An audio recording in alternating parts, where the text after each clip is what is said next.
God have mercy upon us.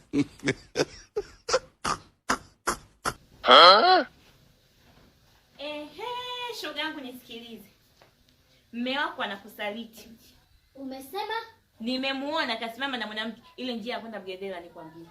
Ndio maana mimi nilikuwa nakataa kuolewa Njombe kwa sababu ya mambo kama haya. A few moments later. Sasa kama una mwanamke wako nyumbani, kwangu unatafuta nini? Mwanamke wangu mimi tatizo ni mweusi. Yaani mweusi sana utafikiri kunguru. Sasa mimi wa nini sasa? Sana nimekupenda bure. Namba ndo hayo. Ila niambie kitu. Utanifanyia nini?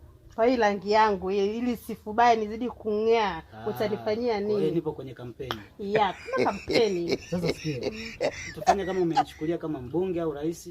Ili ninapokuahidi ni kuahidi kitu cha ukweli. Kama rais ni kuahidi kwa nafasi ya urais.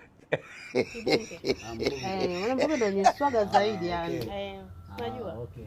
Cha kwanza ile njia ya kwenda maskani kwangu. Nitakupigia rami. Cha pili, ukiwa na mimi lazima nikupe ujauzito. Kwanza nikikupa ujauzito, yani hiyo itakuwa ndio tiketi ya kumtimua yule mwana. Jamani mtoto umependeza. Sema kimeumana. Ujambo. Salimia watu basi. Amekusuka nani? Umependeza, amekusuka vizuri. Msikiliza mtoto mzuri. God have mercy upon us.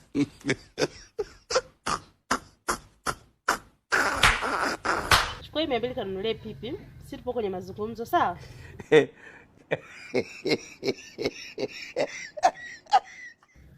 Hivyo dada, unajisikiaje kuiba wanaume za watu?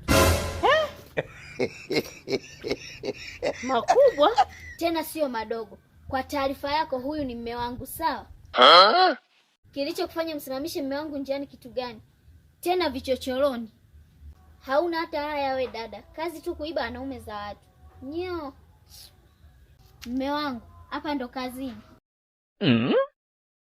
Au ulizani sitakuona? Nashukuru kwa ushahidi ulionionyesha. Endeleeni na kazi yenu, mimi narudi kwetu.